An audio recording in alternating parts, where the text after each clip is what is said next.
এই চক লেহত bike ride এতিয়া আমি ফলকখন চালোঁ চাই গৈ আছোঁ এতিয়া বস্তুলি আমি যাম গুৰুদ্বাৰ পাথৰ চাহিব ভিডিঅ'টো চাই থাকিব বহুত এডভেঞ্চাৰ হ'বলৈ গৈ আছে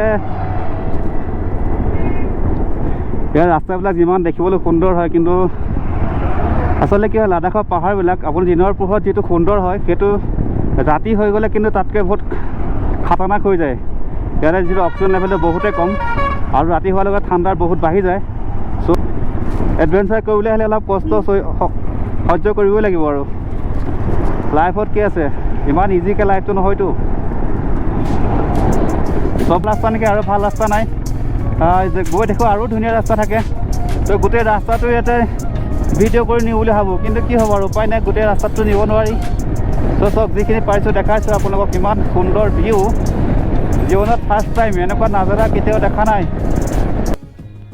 এটা লাডাখ যোৱাৰ সপোন পঢ়ি ৰাখিছিলোঁ বহুত দিনৰ আগৰ পৰা যেতিয়া ইউটিউবৰ ভিডিঅ'বিলাক চাইছিলোঁ যেতিয়া ব্লগবিলাক চাবলৈ আৰম্ভ কৰিছিলোঁ তেতিয়া এই লাডাখত ভিডিঅ'বিলাক খুব চাওঁ কাৰণ হিমালয়ান অডিচি বুলি এটা ৰাইডাৰ্ছ গ্ৰুপ আছিলে তেওঁলোকে আহে লাডাখত ইমান ধুনীয়া ধুনীয়াকৈ এক্সপ্ল'ৰ কৰে জেগাবোৰ দেখায় তেতিয়াই মনটো অলপ ডাইভাৰ্ট হৈছিলে যদি পাৰোঁ এবাৰ লাডাখ যাম তাকো বাইক চলাবলৈ চ' সেইকাৰণে বা বহুত দিনৰ পৰা মনত আশা পঢ়ি ৰাখিছিলোঁ একবাৰ শেষত আশাটো পূৰণ হ'ল তো ফাইনেলি লাডাখত আমি আহি গ'লোঁ বাইক চলাবৰ কাৰণে তো আমি এতিয়া আহিছোঁ তো বন্ধুসকল আমি এতিয়া আহি পালোঁ গুৰুদ্বাৰা পাথৰ চাহিব গুৰুদ্বাৰা পাথৰ চাহিবত আছোঁ ইয়াৰ এটা হিষ্ট্ৰী আছে গুৰুদ্বাৰা পাথৰ চাহিবটো মেইনলি শিখ কমিউনিটিবিলাকৰ কাৰণে হয় আৰু হিষ্ট্ৰীটো কি হ'ল যেতিয়া ইয়াতে 1500 খ্ৰীষ্টাব্দত গুৰু নানক আহিছিলে গুৰু নানক যি ইয়াতে আহিছিলে যিহেতু গুৰু নানক শিখ ধৰ্মৰ প্ৰৱৰ্তক হয় তেওঁ ইয়াতে থাকি ইয়াতে আছিলে আৰু সেইকাৰণৰ পৰা কি হয় তেওঁৰ নামতে এইটো গুৰুদ্বাৰা পাথৰ চাহিব তেওঁৰ নামতে উৎসৰ্গা কৰা হৈছে গতিকে ইয়াতে শিখ ধৰ্মাৱলম্বী লোকসকলৰ কাৰণে এইটো মেইনলি গুৰুদ্বাৰ হয় কিন্তু কি হয় এইটো মেইনলি এতিয়া ইণ্ডিয়ান আৰ্মিয়ে মেইনটেইন কৰে চ' আমি ইয়াতে আছোঁ ভিতৰত কি আছে দেখাম এই আছে আমি গুৰুদ্বাৰ পাথৰ চাহিবত সমাগমন আহিছোঁ তো এতিয়া মোৰ এইটো কাপোৰ এটা মাৰি ল'ব লাগে আমি শিখ কমিউনিটিৰ লগতে নিয়ম আছে ইয়াত লৈ পেলাই এটা মোৰ মাৰিবলৈ মাৰি দিছোঁ তো গৈ আছোঁ প্ৰায় ভগৱানে চাওঁ ভিতৰতনো কি আছে পানী আছে ইয়াতে এতিয়া চব গৈ আছোঁ পাথৰ চাহিব ইমান ধুনীয়াকৈ সজাই ৰাখিছে চাওঁ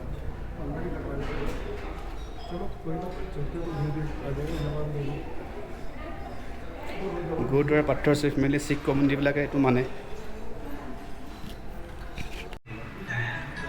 যিটো গুৰুদ্বাৰা পাথৰ চাহিব আহিছোঁ গতিকে তেখেতৰ এবাৰ খাই লৈ লওঁ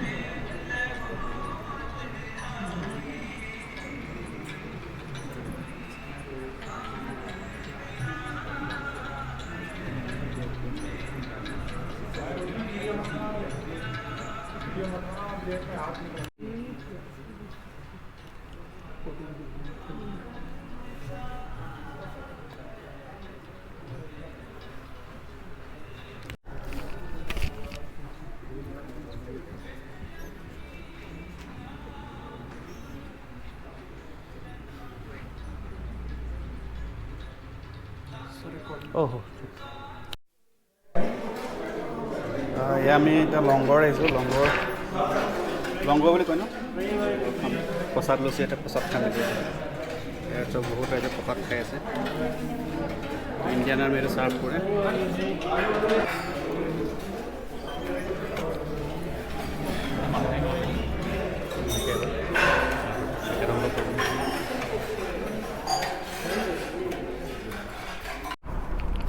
তো ফ্ৰেণ্ডছ মই গুৰুদ্বাৰ পাথৰ চাহিবৰ আপোনাক হিষ্ট্ৰীটো কৈ দিছোঁ ইয়াতে কি হ'ল বহুত দিনৰ আগতে এজনী ৰাক্ষসে বাস কৰিছিলে তো ৰাক্ষসজনে কি কৰিছিলে ওচৰৰ মানুহখিনিক মানে শুব দিয়া নাছিলে বা অত্যাচাৰ কৰি থাকে সেইকাৰণে ওচৰৰ মানুহখিনিয়ে কি কৰিছিলে গুৰুদ্বাৰ পাথৰ চাহিবৰ হাতে মানে প্ৰে কৰিছিলে যে আপুনি কিবা পৰে এই ৰাক্ষসজনীক মাৰি পেলাওক বা নিধন কৰক তেতিয়া কি কৈছিলে গুৰুদ্বাৰ পাথৰ চাহিবে ৰাক্ষসজনী ইয়াৰ পৰা যাবৰ কাৰণে তেওঁ এখন নদীৰ কিনাৰত মানে প্ৰে কৰি আছিলে এটা পাহাৰৰ কিনাৰত এখন নদীত ওচৰতে নদী এখন নদী কিনাৰতে বহি প্ৰে কৰি আছিলে প্ৰে কৰি থকা দেখি ৰাক্ষসজনে কি কৰিছিলে পাহাৰৰ ওপৰৰ পৰা এটা ডাঙৰ পাথৰ মানে গুৰু নানকৰ গাত পেলাই দিছিলে তো তেতিয়া কি হ'ল গুৰু নানকৰ গাত যেতিয়া পাথৰটো পৰিলে তেতিয়া গুৰু নানকৰ গাত পাথৰটো পৰি গুৰু নানক একো নহ'ল কিন্তু পাথৰটো যেতিয়া গুৰু নানকৰ বেক চাইডে যিহেতু পৰিছিলে সেই বেক চাইডে আপোনাৰ ডিঙিৰ পৰা ধৰি বেক চাইডটো সেই পাথৰটোত মানে এটা সাজ বহি গ'ল চ' সেই সাজটোৰ ভিতৰত যে দেখালোঁ আপোনালোক যিটো দেখালোঁ যে এটা পাথৰ এটা আছে, সেই পাথৰটোৰ সাজটো তাতে বহি আছে, সেই বুলি মানুহে বিশ্বাস কৰে। আৰু সেইকাৰণে পৰা মানে কি হ'ল, ইয়াৰ মানুহে যিখিনি লোকেলিটিছ আছে, লাডাখী লোকেলিটিছ আছে, তেওঁলোকে এই পাথৰচি মন্দিৰটো খুব মানে, কাৰণ তেওঁলোকে ভাবে যে গুৰুনানকজীক প্ৰাৰ্থনা কৰাৰ কাৰণে যিজন ৰাক্ষস আছিলে, ৰাক্ষসজনী ইয়াৰ পৰা গুচি গ'ল। গুৰুদ্বাৰ পাথৰ চাহিবত আমি দুপৰীয়া আহাৰ গ্ৰহণ কৰি লাহে লাহে আমি মেগনেটিক হিলছৰ অভিমুখে ৰাওনা হ'লোঁ। সঁচাকৈ মেগনেটিক হিলছৰ যি অপৰূপ সৌন্দৰ্যই আমাৰ মন বিমুগ্ধ কৰি তুলিলে। ৰাস্তাৰ দুয়োকাষে পৰ্বতৰ কাষে কাষে থকা যি সৌন্দৰ্য, সেই সৌন্দৰ্য সঁচাকৈ অতুলনীয়। যি এবাৰ খালী চকুৰে দেখা যায়, তেওঁহে সঁচাকৈ সেই সৌন্দৰ্য উপলব্ধি কৰিব পাৰে।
আমি আছোঁ এতিয়া মেগনেটিক হিলছত। মেগনেটিক হিলছৰ ভিউ চাওক, চাৰিফালটো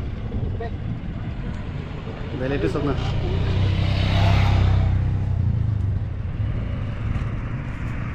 এইটো চাওক মেগনেটিক হিলছৰ ভিউ, চাৰিফালে পাহাৰ দেখক সুন্দৰ।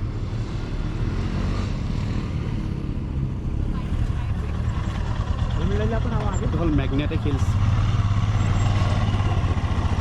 ইয়াতে কি হয়, ইয়াতে যিটো লাইন দেখিছে আপোনালোকে, yellow' colour white colour line যে দেখিছে, ইয়াতে যদি গাড়ীখন ৰাখি থোৱা যায়, বৰ্তমানে গাড়ী নাই, গাড়ী ৰাখি থ'লে গাড়ীখন কি হয়, যদি আঁতৰ পৰা চোৱা যায় গাড়ীখন যাব লাগে এইফালে, কিন্তু বেক চাইডে অহা যেন লাগে। সেইটো ৰিয়েল মতে বেক চাইডে নাযায়, কিন্তু ইয়াতে কি হয়, মৰুভূমি যিটো মৰিচিকা বুলি কয় ইলিউজন, সেই ইলিউজনৰ এফেক্টটো হয়। তো সেইটো হ'ল মেগনেটিক হিলছৰ কেৰেক্টাৰিষ্টিক্স। চাওক আপুনি, stunning views, mesmerizing.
বন্ধুসকল, ইয়াতে দুখন ৰিভাৰ মিলন হৈছে।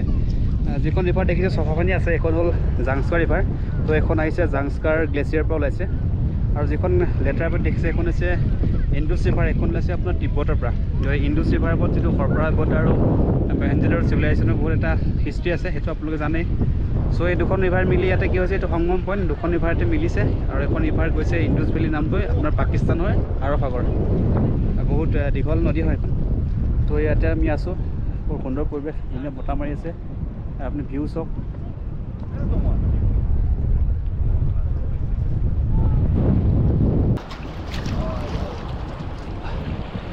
চাওক এখন নদীৰ পানী ইমান চফা আৰু এখন নদীৰ পানী চব লেতেৰা।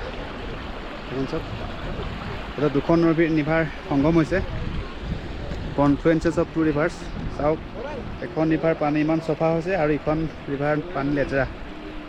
লেতেৰাখন হৈছে ইণ্ডুছ ৰিভাৰ আৰু চফা পানীখন হৈছে জাংস্কাৰ ৰিভাৰ। তো এই দুখন নদী লগ লাগি পাকিস্তানৰ আৰৱ সাগৰত গৈছে। এই ৰিভাৰ কি হয়, নদীখনৰ পানী খুব বহুত বেছি হয়। চাওক তামাম কাৰেণ্ট আছে, পানী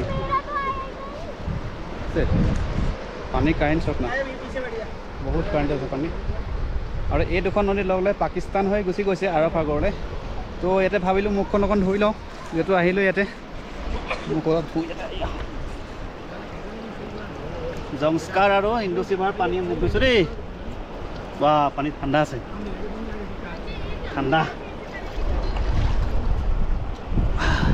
অলপ খাই দিওঁ নেকি? পানী নাখাওঁ, হ'ব লাগিছে বেমাৰ হৈ যাব, কাইলৈ তোৰ কৰিবলৈ দিগদাৰ হৈ যাব। ফ্ৰেছ লাগি গৈছে দেই, পূৰা ফ্ৰেছ লাগি গৈছে মানে। ৱাও।